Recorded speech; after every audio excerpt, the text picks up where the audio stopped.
Okay, thanks everybody for coming. I'm Simon Cole. I'm the director of the Newkirk Center for Science and Society. And thanks, this is a great turnout for our year-end project presentations for our 6 fabulous graduate student fellows. Most of you look new to the group, so you should know that the fellows in our new structure this year gave a presentation each quarter. And so the presentations have been getting better each time in both the quality of the research and the quality of the presentation. So you get to see the finished product. So we're going to start with our 2 most technologically challenging presentations, and then go on to the easier live presentations from people who are actually here. So our first one is from Pernilla Johanssen, who is from the Department of Political Science. And her title of her project is Constructing Better Partnerships, Analyzing Practices of Civil Society Peace Builders. And Pernilla is in Nairobi right now, so we have a taped presentation from her. Hello, everybody. My name is Pernilla Johanssen, and I'm in the 4th year of the Political Science Department's PhD program. And thanks to the center, I'm spending it doing field work. That means that this year I'm interviewing people at and around peace-building organizations at their headquarters in Europe and the DC, and in field offices in the Balkans and East Africa. The funding from the center has been extremely valuable to my project, and I'll tell you a little bit more about that. I study peace-building partnerships between international and local non-governmental organizations, NGOs. When international NGOs get involved in peace building, they often partner with local groups. And in theory, this is a good way of combining the strengths of international organizations, often more power and resources, and of local organizations, more knowledge about the situation and society. But in practice, partnerships are often problematic. Now today, practitioners, policymakers, and researchers all agree that internationals can't bring peace to locals, but must listen to them. So that's great, everybody agrees. There's just one small problem. Local partners don't feel listened to when they're asked. So why are internationals so bad at listening to peace-building partners, even though they really want to? That's my question. And to examine it, I ask internationals about their ordinary workday to see what helps and hinders them to be a listening partner in practice, not just in policy. And so far, I've done around 50 interviews, thanks to the 2 research grants I got from the Center for Citizen Peace Building and from the Newkirk Center for Science and Society. And I'll just share my most surprising finding with you today. Gradually, I realized that my interviewees were expressing a lot of emotions when we were chatting informally, that is, like over coffee, for example. And then they would straighten up and go, oh, no, my real answer to your question is, that is, they would push emotions aside as irrelevant to the issue. And finally, gradually, I thought, what if this is a finding in itself? What if ignoring emotions makes listening harder?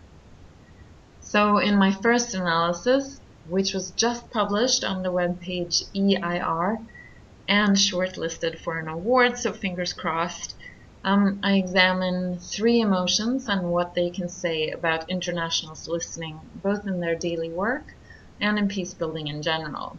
For example, I find that interviewees express tension as if they're walking a tightrope because of the capacity contradiction.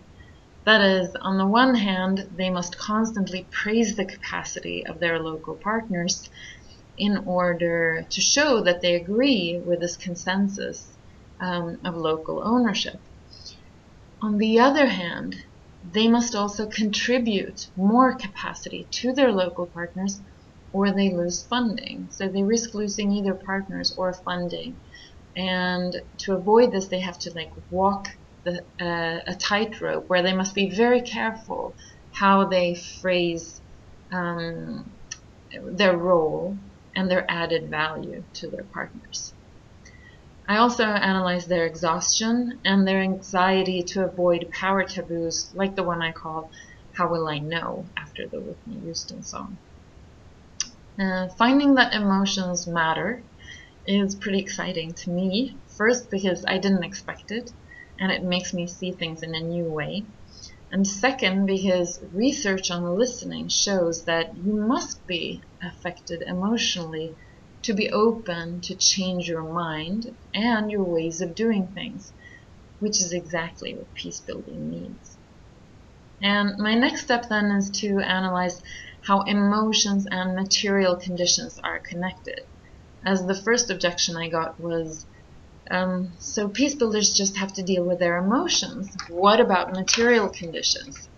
That's fair enough, but my hunch is that maybe ignoring emotions is one reason structures are changing so slowly. Practically, I'm now going to do follow-up interviews and focus on emotions in those, and I'm adding interviews with peace researchers to examine the role of knowledge production through a new grant from the Center for Global Peace and Conflict Studies. And of course, I have much more writing ahead of me. Your support made this possible, so thanks again. And please get in touch if you have comments or suggestions or questions, and enjoy the rest of the presentations today. Thank you so much.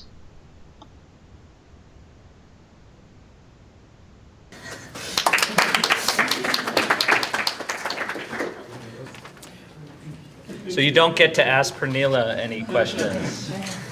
Can we transmit the clapping? So our next speaker is going to be Daniel Winkler from the Department of Ecology and Evolutionary Biology. And his title is Working Together to Find the Source, Molecular Genetics Unites with Land Managers and the Public to Stop a Highly Invasive Species. So Dan is with us via Skype. Can everyone hear me okay? How do I sound? Okay, and can you see my screen? Okay, great. So hi everyone, thanks for bearing with me as I talk to you from afar. Again, my name is Daniel Winkler and I'm a PhD candidate in the Ecology and Evolutionary Biology department. And I actively work with land managers and stakeholders that are working to curtail and control a terrible invasive plant called Sahara mustard. It's terrible from a land management perspective, but it's kind of awesome from an evolutionary perspective. It's been in the US for about a little over 100 years and is believed to have accidentally been introduced with date palm farmers in the Coachella Valley. And if you're familiar with the wet winter that California's had, and if you've been lucky enough to be out to the Anza-Borrego Desert or Palm Springs or Joshua Tree, you know about the super bloom that happened this past winter that looks something like this picture. Well, in most years, and especially during our previous drought, the picture was a little bit different, and Sahara mustard dominated the landscape in many of these desert systems. And for the first 70 or so years that it's been in the US, it remained relatively stationary around the Coachella Valley. But within the last 20 to 30 years, it's really blown up and spread across the entire Southwest. And it's now in coastal California, in Irvine, all the way to West Texas, up into Nevada and Utah. And it's slowly expanding its range. And we don't really know why. So our goals were to figure out, where did it come from? How is it traveling?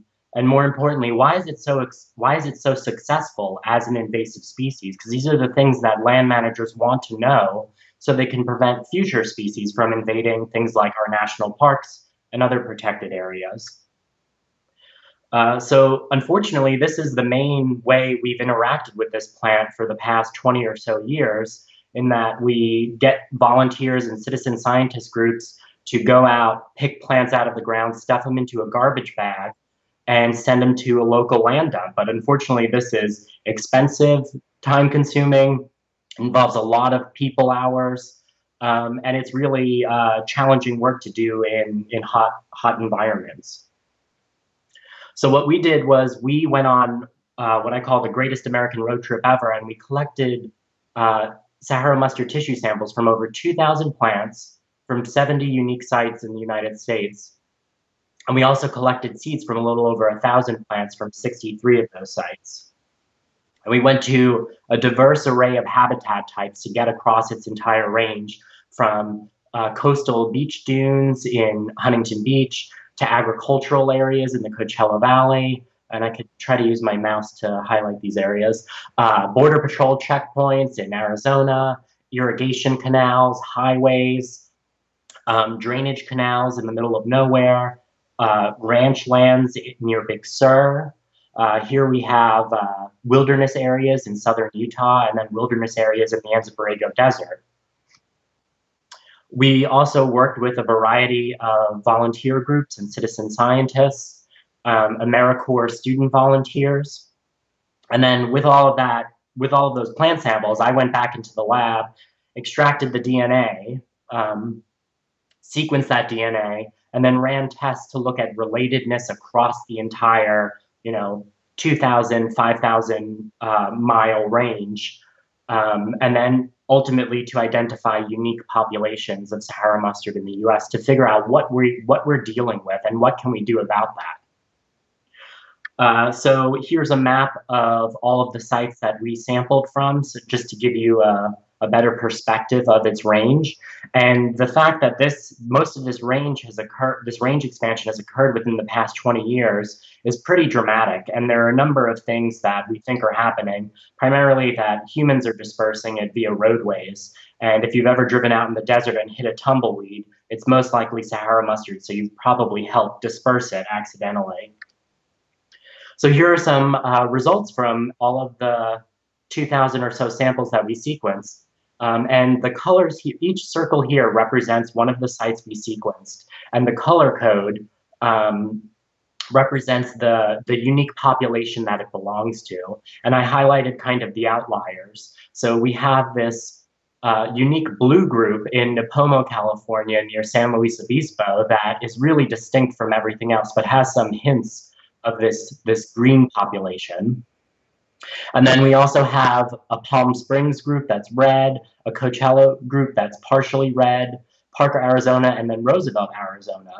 So we're seeing some type of a unique dispersal pattern that doesn't really follow traditional geographic patterns of spread. So what's going on here? What we did was we took all of those seeds that I had collected at the same time, and we grew them in a number of common gardens in the UC Irvine greenhouses to look at local adaptation to the environments where they're found as a means to explain, are they evolving to live in these unique environments across such a broad range? And we measure things like the timing of germination, life stage events, so when they produce their leaves, when they produce their flowers, what their leaves look like in terms of morphology, and then also how they perform physiologically. And what we find is that, quite surprisingly, compared to our genetic results, that Sahara mustard appears to be rapidly evolving to tolerate a broad range of environmental conditions over a very short period of time across the entire United States. So here we have early life characteristics that we would expect to be the first traits to evolve as a plant arrives in a new environment. So how their seeds are protected from things like drought. The number of days it takes to germinate is tightly linked to winter precipitation, which is when wildflowers like Sahara mustard tend to bloom. And then also when they start their modes of production, or when they produce leaves, is also linked to winter precipitation. And then perhaps more importantly, its ability to cope with drought and stress is tightly linked to the environmental variation that we sampled across. So we're finding novel insights into not only how this invasive species is able to spread so successfully across the United States, but potentially why invasive species in general are so good at what they're doing. And none of this could have been possible without the help of the Newkirk Foundation and what we're doing moving forward, where we're working with the United States Department of Agriculture to pinpoint the origins of this plant in its native range. So we now have, thanks to the help of our collaborators, we have plant samples from all of these sites that are highlighted with yellow circles. So from Morocco to France, Italy, Turkey, Israel, Egypt, Jordan, and Qatar, we'll soon be able to identify where this plant came from originally, with the ultimate goal of figuring out what are its natural enemies in its native range, and can we potentially use those to stop this plant from damaging our national parks and protected landscapes in future years. And that's kind of a brief summary of a lot of work, but I'd like to thank not only the Newkirk Center, but also the tremendous number of funders and collaborators and lab members and citizen scientist groups that I've worked with. And I'd be happy to take questions if I have any time. Thank you. I think we have time for one or maybe two questions for Dan. Yeah, John. Dan, can you hear me? This is John Avis. Yeah, I can hear you. I just had a question. I'm sure you probably answered it at one of your earlier talks, but I've forgotten. What are the DNA sequences that you analyzed? We used next-gen sequencing called NextRad. It's similar to dd-rad tags. It arbitrarily amplifies random regions of the entire genome. Which leads me to my second question then. For purposes of finding, especially for purposes of finding the colonization source, why aren't you using chloroplast sequences? That would have been probably a more conservative approach for the purposes of identifying the origin. But I was also interested, which is a separate chapter of my dissertation, to look at some of the population genetics and migration of the plant across the US, which the NextRad better allows me to do. Okay, thank you. Thank you. Okay, I think that's it for questions. Thanks, everyone. Thanks a lot, Dan. All right, our next speakers are all here. Next we have Brooke Jenkins from the Department of Psychology and Social. Is that okay? Oh, yes. No, it's supposed to be Alyssa. Okay. Right. Okay. Is that right? That's your understanding? Yeah. That's my understanding too. I misread it. So it's Alyssa Frederick, also from the Department of Ecology and Evolutionary Biology. And her project is Relatedness and Differential Disease Resistance in Abalone. And she gives the Latin name of Abalone, but I won't try to do so. Yeah, it sounds like how it does this, so it's probably a good call. Hi, I'm Alyssa Frederick, and I'm going to talk a little bit today about some outreach and some science that I'm working on with abalone this year. So abalone are marine snails. They live in the intertidal down to maybe 100 feet up to, well, they used to be up where we could walk in the intertidal in Southern California. They're kind of like a snail that's been like flattened and widened to the size of, in some cases, a dinner plate. This is a red abalone, which can get that big. And that's one of the reasons why people are interested in abalone, because we can eat them, and apparently they're delicious, although I have never tried them before.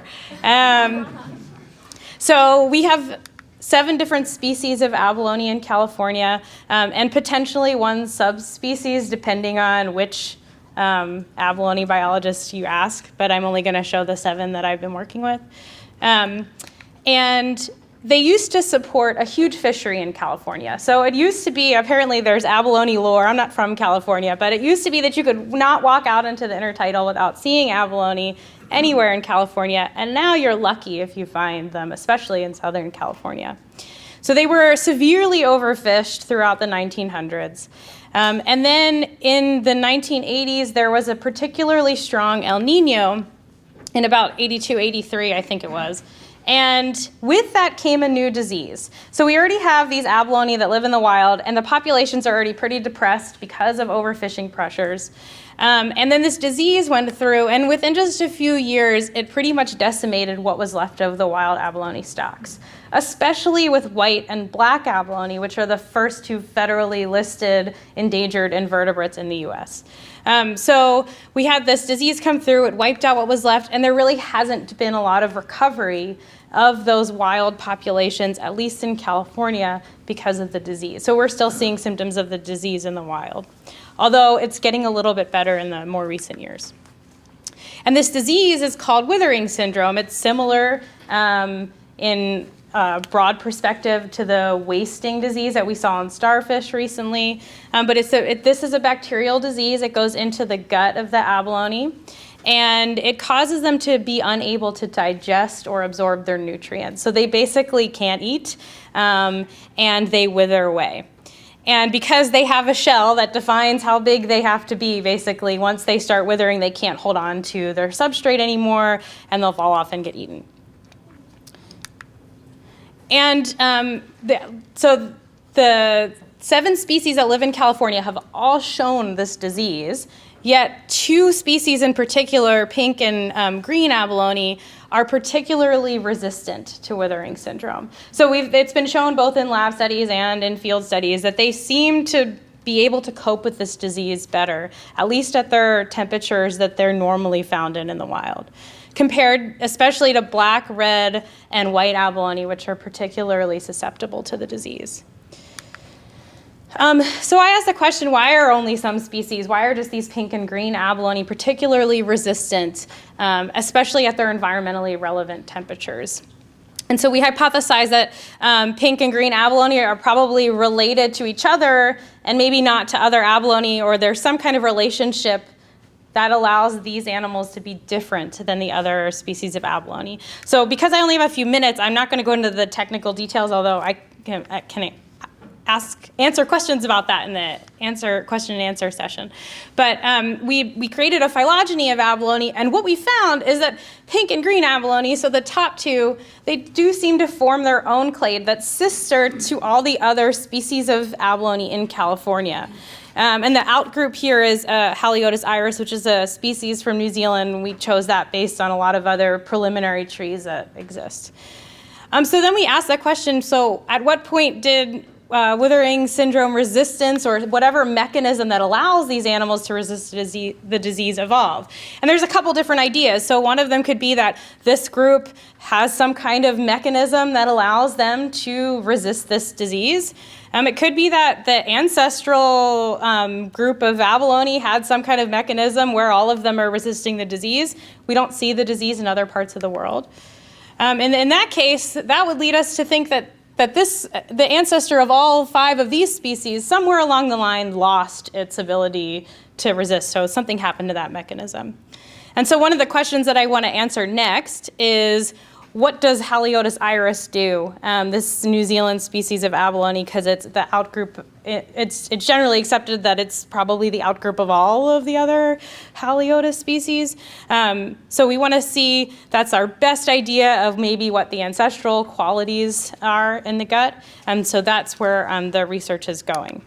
So to go back to the research questions, now we want to know what the mechanism is that allows pink and green abalone. So we suspect that there probably is a mechanism that differs between those 2 versus the other species.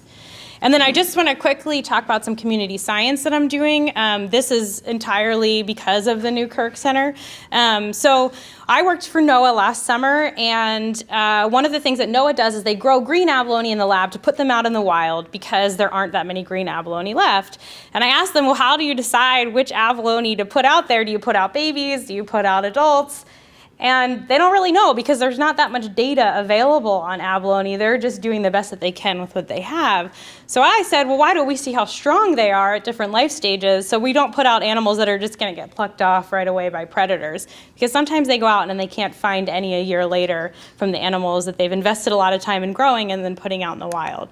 So what we did was we put abalone on a little plate. We made that plate stuck onto a cinder block, and then I attached them to a pulley system, and then we used just a bucket of water as a weight. And so we can add water at a steady rate until the abalone releases and gets popped off the surface. And so that's the strength of the abalone. That's what we're calling the strength of the abalone. And we're going to measure this across all different size classes of abalone. And we did a pilot experiment in the lab, and this is what it looks like.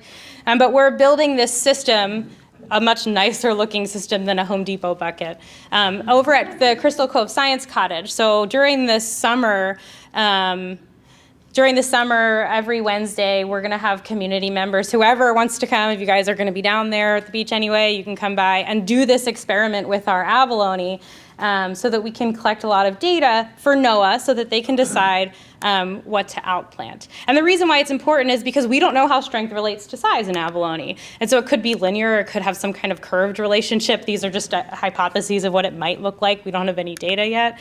And so if you look at the difference in strength and the same difference in size of the abalone, what you could find is that if it's a linear relationship, just a little bit of extra size gives just a little bit of extra strength.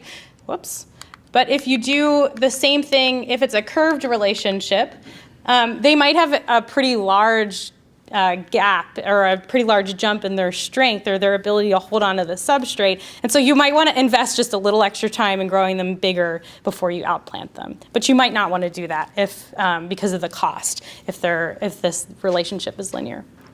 So with that, I'd like to specifically thank the Newkirk Center for Science and Society, because especially this outreach component, which is really critical, I think, to getting people engaged in abalone. I've talked to a lot of people, and most people ask, they're like, we have abalone still in California? Yes, we do. There's just very little of them, but we're trying to bring them back. So I'm really excited to get people to learn about that. So with that, thank you. We have a certificate. Cool, thanks. Lisa. I don't know if I have time for questions. I think what we'll do is take questions for the whole group at the Okay, end, that sounds if that's good. all right. So make a note of your questions for Alyssa, so that we make sure all our speakers have enough time to give their presentation. So now we have Brooke Jenkins from the Department of Psychology and Social Behavior. And her project is creating and evaluating an empirically based intervention to alter previously identified adult behaviors that influence child postoperative distress. Yes, thank you very much.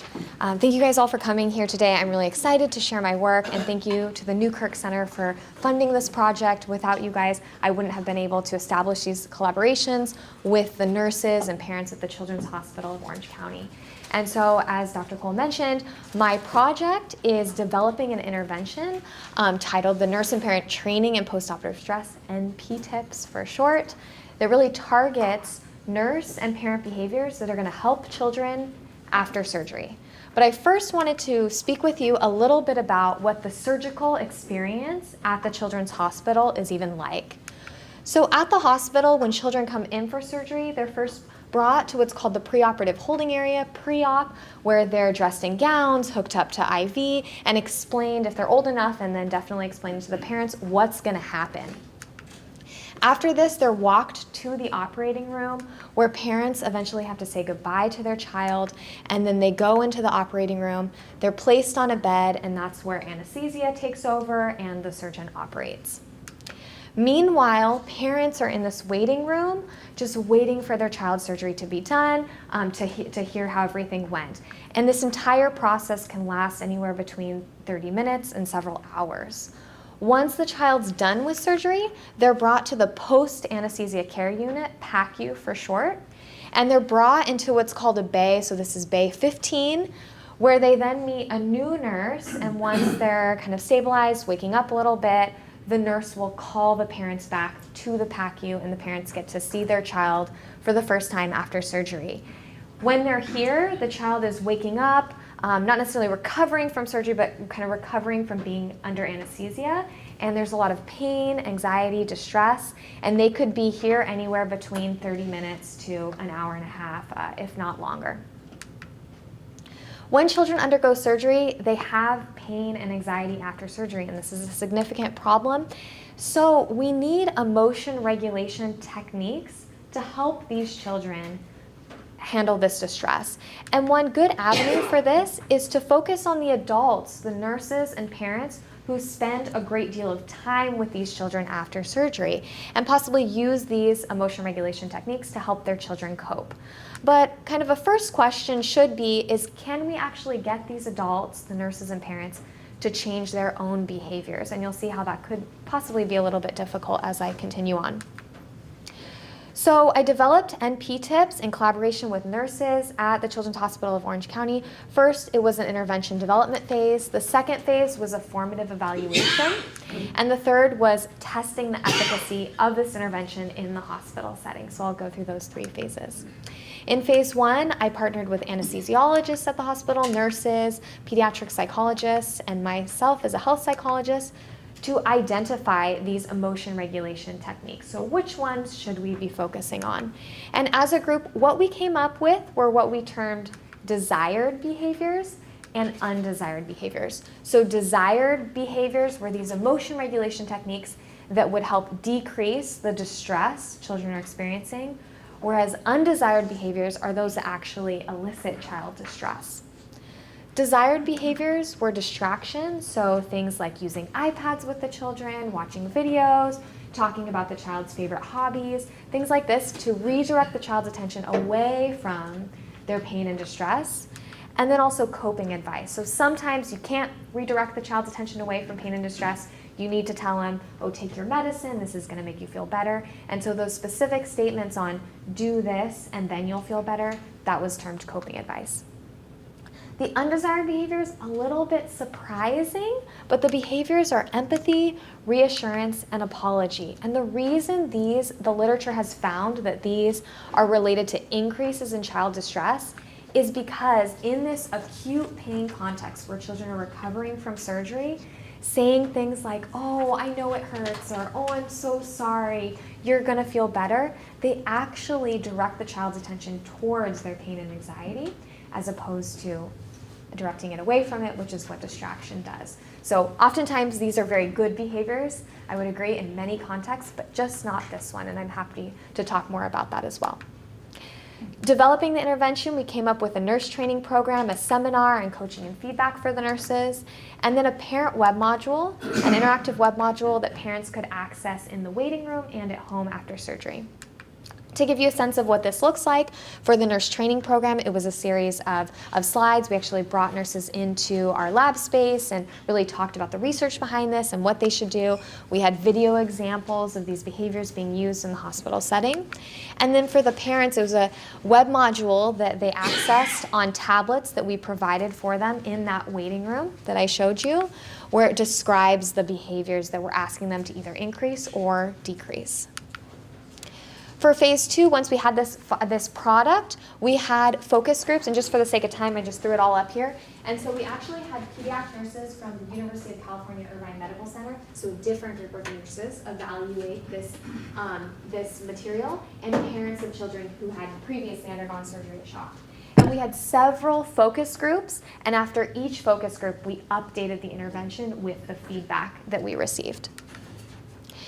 Finally, in phase 3, we tested the efficacy of this final product in the hospital setting. What we had was a baseline and then post-intervention data collection, 2 different periods. In baseline, we had 23 nurses from the PACU at the Children's Hospital of Orange County participate, and then the 33 parents and children who were under their care. And we collected baseline data from them. Then we had those same 23 nurses go through the nurse training, the nurse training seminar, coaching and feedback, and then we collected data again from those same 23 nurses, but a different set of 39 parents under their care, just because children they often don't come back to the hospital within a relatively short period of time.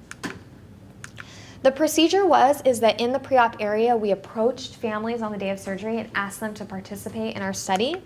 And then in the waiting room, those parents only the parents in the intervention condition received the parent web module.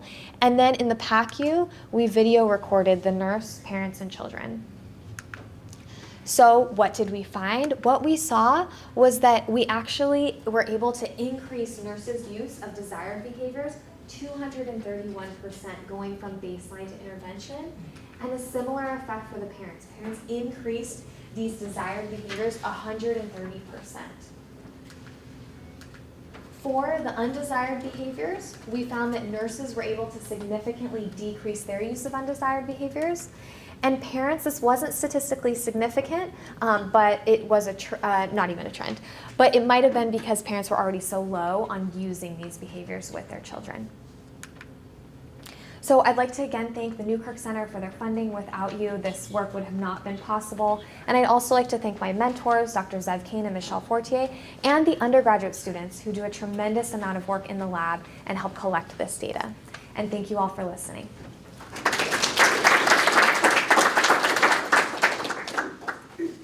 Thank you very much.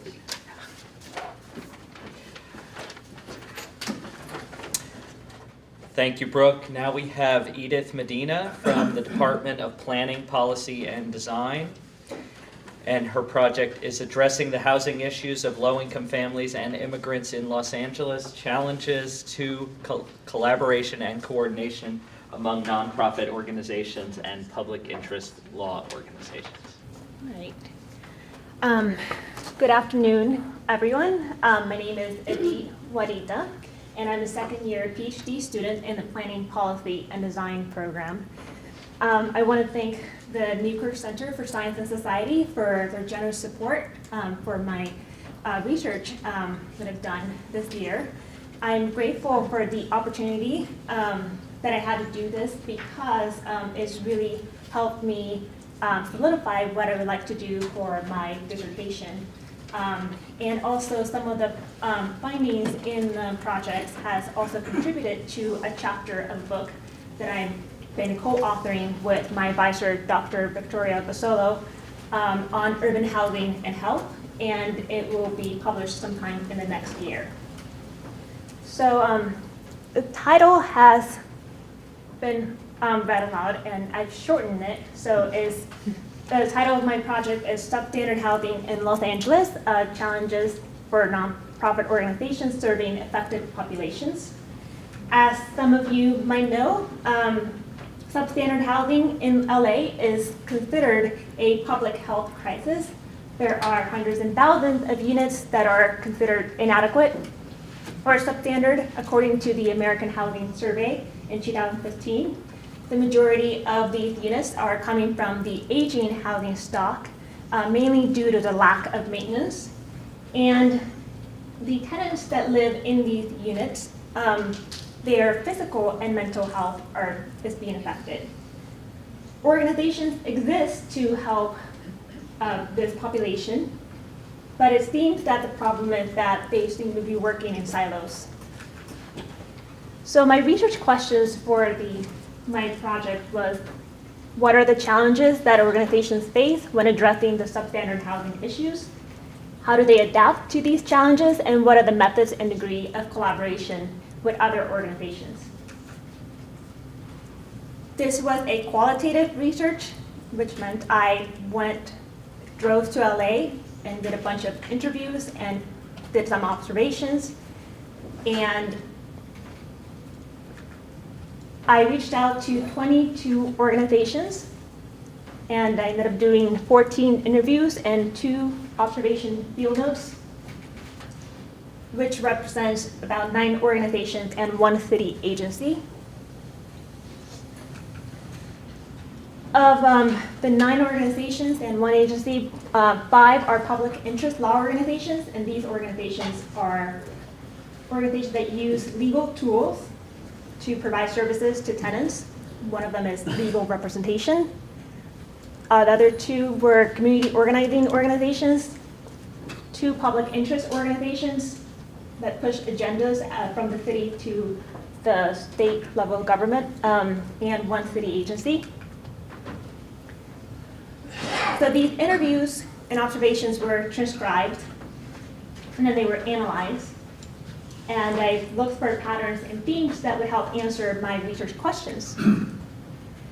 One very intriguing finding, and was shared by one of the nonprofit organizations, was in regards to this triad model of collaboration that seemed to have worked for this organization and 2 other organizations for the last 7 years. So you can see that this is one organization, the medical clinic, collaborating with a community organizing organization and a public interest law organization. So whenever any of the tenants seek help from these organizations, they refer to the other organizations to address other issues that they're dealing with. Oops. What I have found from the preliminary results of my data that I've collected are there's several challenges to addressing substandard housing. The first is the vulnerable populations that are reluctant to seek help. So there is a proportion of the tenants that live in substandard housing that are immigrants, and some are undocumented immigrants. And they are afraid to seek help because of their fear of retaliation. The other is in regards to the inconsistencies across assessments from inspectors. Some organizations have shared that there are inconsistencies in the reporting when tenants go and complain in regards to the condition of their home.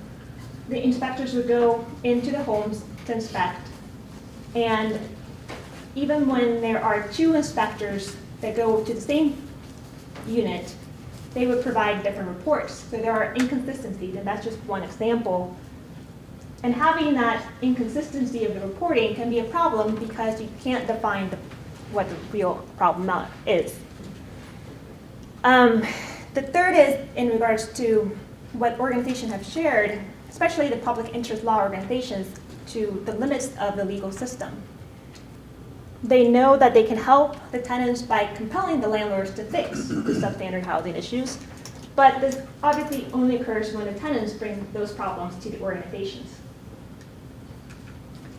My preliminary findings also shows there are 3 major themes in regards to that could explain the challenges to collaborating among the organizations. The first is the capacity limitations, which have to do with the funding. Some organizations are limited to funding, which helps for them to hire people to help other people. So there are staff and personnel constraints. The second theme was in regards to relationships, which makes sense because we work with others based on trust. So a lot of the organizations have communication with one another, but it seems that trust seems to be crucial for collaborating. The third, which seems to be a hindrance for collaborating with other organizations, is on territoriality. Some of the organizations are committed or focused on a particular area in LA County or a neighborhood or a community. So when other organizations want to work with them, their conflicts arise, and that becomes a hindrance to collaborating. Thank you.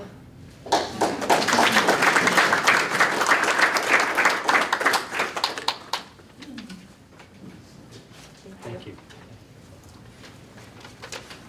All right. Finally, we have Daniella McCahey from the Department of History and her project, Extreme Environments and the Production of Scientific Knowledge. Okay, so good afternoon, and thank you so much for coming.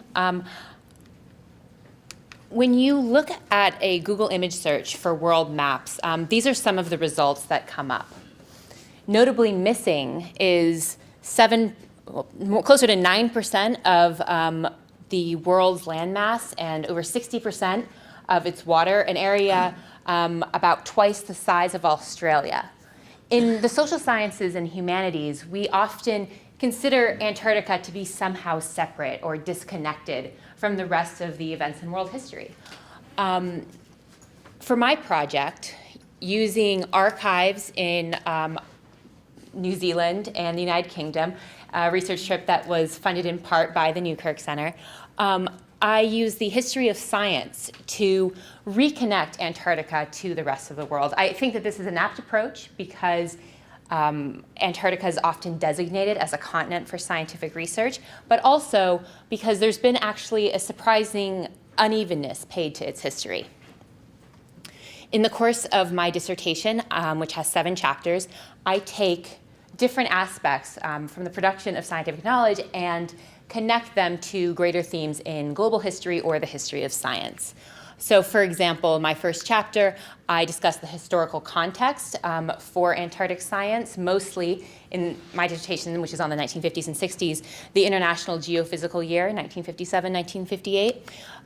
Then I look at funding, life on research stations, the adaptation of scientific instruments, the movement of geological specimens, the political motivations of scientists, and the dynamics of glaciological expeditions. So to give you an example of what this looks like, I'm going to go into a bit of depth on my chapter that I just finished drafting last week on glaciological expeditions, focusing on the International Geophysical Year expedition to the island of South Georgia, which is right there.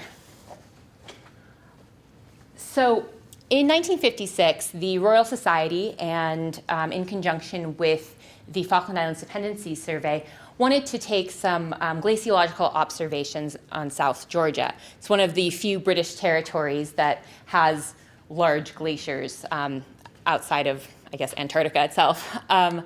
So they decided to send 2 men to the whaling town of Grytgöven to make observations over the course of a year and a half on 2 nearby glaciers. These 2 men, Jeremy Smith on that side over there, was a PhD student at London University and also an employee of the Department of Agriculture. And Richard Brown, while he did not finish a program in geology at Sheffield University, he had experience on 2 prior polar expeditions as the geologist, including one to the island of South Georgia. And therefore, he also had sort of connections to the whaling community there. And he brought his wife with him. Neither of these men were put in charge. So while this program could have been derailed for a number of reasons, the fact that it was actually fairly poorly planned, poorly organized, and poorly funded. They were sent with basic camping equipment, and they were housed in the jail, actually. It, I feel like, mostly was derailed by these 2 gentlemen's inability to get along. Smith called Brown incompetent, unqualified, and lazy, where Brown considered Smith to be fanatical, misogynistic, and incapable of social propriety. Smith was also really frustrated by Brown's repeated attempts to bring his wife, Elizabeth, into the field with him. After about almost a year of Smith's complaining, Brown was dismissed and brought his results with him when he left. And Smith, not long after, returned to the United Kingdom and tried to turn this year and a half's worth of work into something that he could both publish and also use as his dissertation. But, right when he had put together a pretty usable draft, he died in a mountaineering accident. And there was an effort for a few years to try and get his work published, since the Falkland Islands Dependency Survey called it their most important contribution to the International Geophysical Year, but nothing ever came of that. And so this incident, or this experience, tells us a few different things about the state of British glaciology in the 1950s and 60s. First, glaciology in the early 50s had undergone a massive change. Instead of the sort of a couple men going and surveying a glacier, the really exciting work was being done with snow pit sampling, deep ice core drilling, and seismic sounding, which required really educated groups of people and large, expensive, specialized equipment. The UK clearly was not really investing in this area. They also were suffering from a shortage with the shift of qualified researchers. This expedition, which had no leader and was like their biggest contribution to glaciology, was a graduate student and someone else who hadn't finished university at all. And also it tells us something about the way science was policed, or is policed, by those who practice it.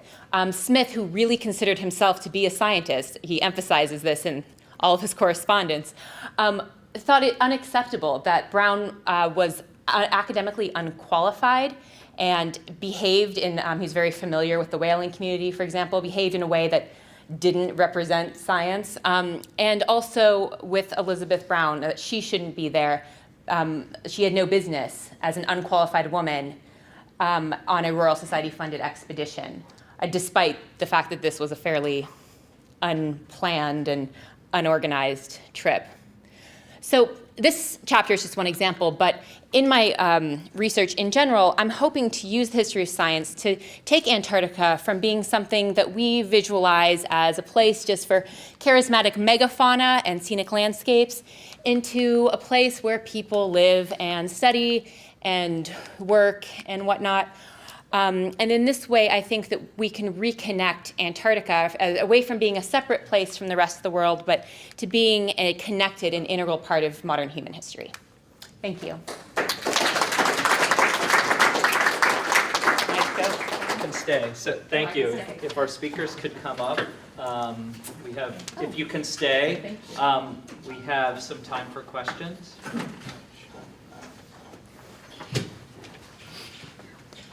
John? For Alyssa, I'll ask the same question I did the other speaker. What was the basis for the databases for your phylogenetic tree?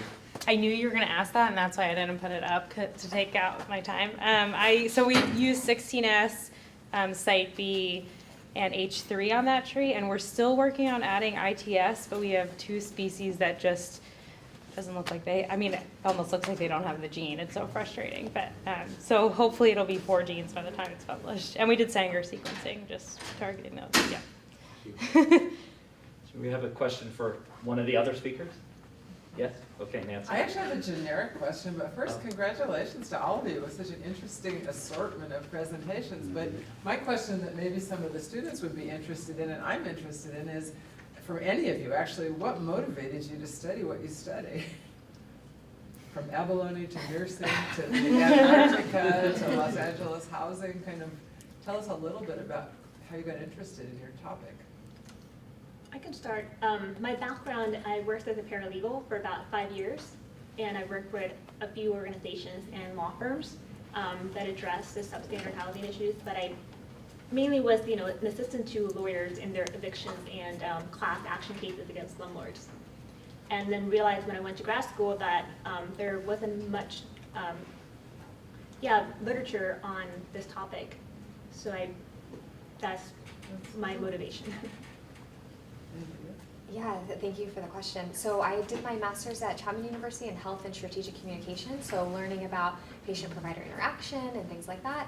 And then I worked as a research assistant at Chalk the summer before starting here, and just really learned more about the hospital setting and got to even go into the hospital environment. And when you go in there and you hear kids screaming and some parents, they know exactly what to do, but some parents, it's their first time, and it's not only stressful for the child, but it's stressful for the parents as well. And so really giving them and the children these resources, to me, is very fulfilling.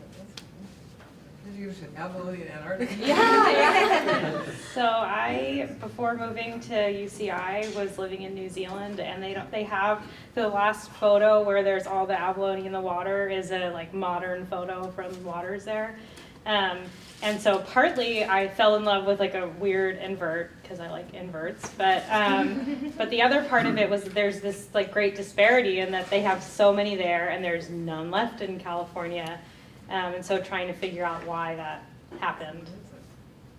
My background's sort of in the history of science, and I've been for a long time interested in how environmental conditions impact, or non-human actors generally impact the production of scientific knowledge. And Antarctica is a place that there's been, as I said, a surprising unevenness has been paid to the history of science there. And it also seemed like a really kind of relevant topic, and I fell in love with it, I guess.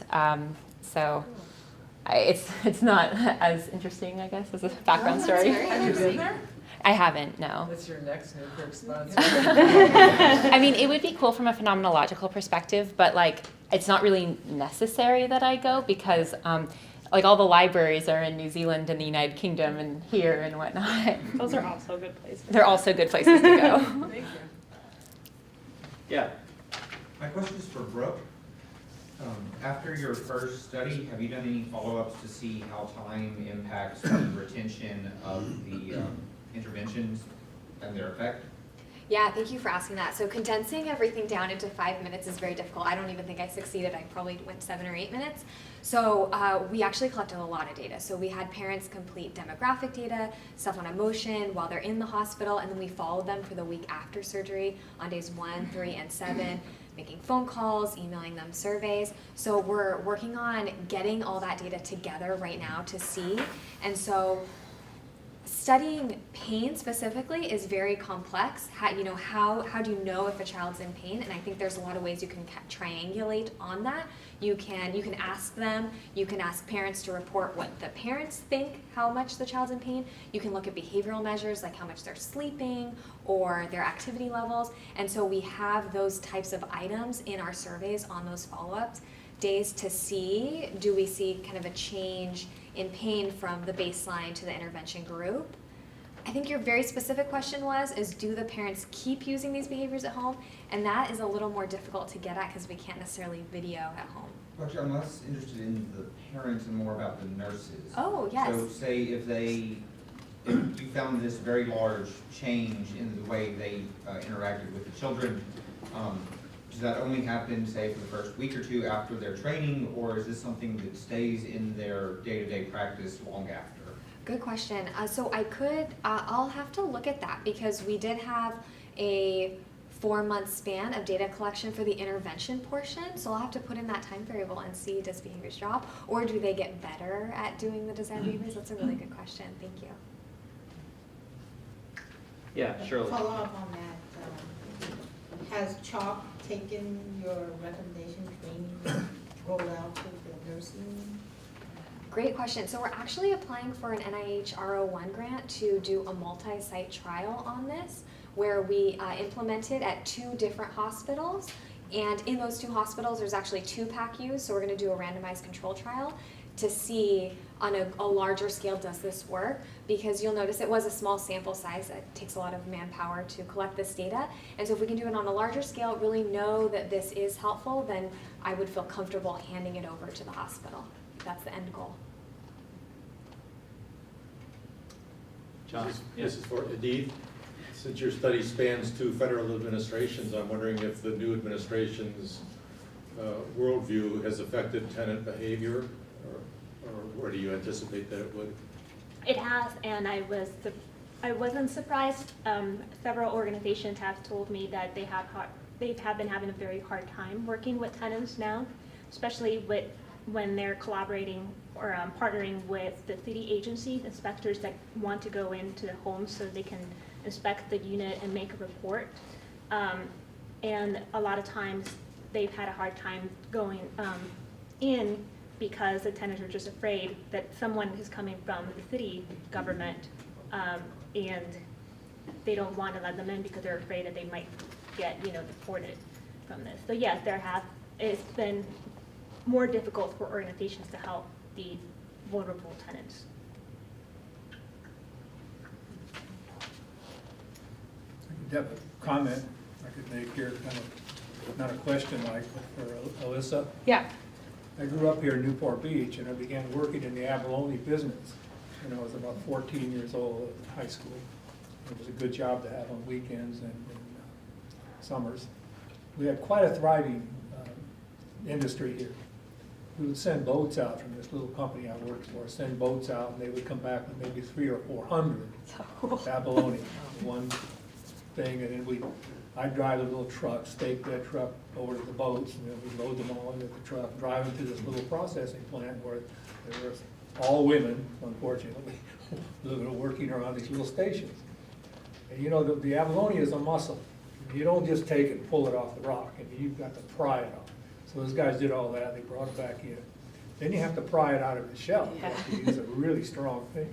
So that was my job, getting it out of the shell. And then it goes through a whole process of being washed and then sliced into about quarter-inch round, quarter-inch slices. Then you have to pound it. You have to take these big mallets, about this big, and that was my job too. You're going to pound those things until you break all the muscle fiber, and then it becomes nice and soft. And then, one other thing too, in the warm water here in Southern California, not like up north, they had worms in them. Oh. So you pounded it, and you put your thing on a light. There's a light in here showing, you look through and you see this little dark stuff. Reach in with tweezers. Oh, pull gosh. these things out. They're worms, not this long. Oh my gosh. They're all curled up. So you had to take all those out, before you sold You're them. making me feel good that I haven't tried them yet. Oh, but you should, they're really good. It was a real delicacy. Yeah, it cost you a lot of money. But anyway, then you would sell them to the colors. So it was a whole processing machine. And I'm sorry to say, I'm one of those guys that participated in the decimation of the abalone. And I moved on after that, so I don't know when exactly the abalone fishing ended.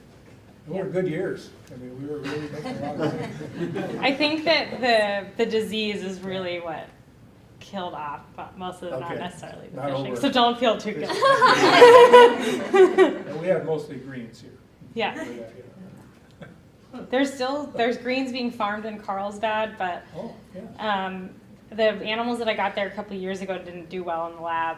And there's red farms in Goleta, Cayucos, and somewhere in Monterey, I want to say. Yeah, the northern ones have the reds. They were more expensive. Yeah, sorry. Thanks. Thanks. All right, let's thank all our speakers.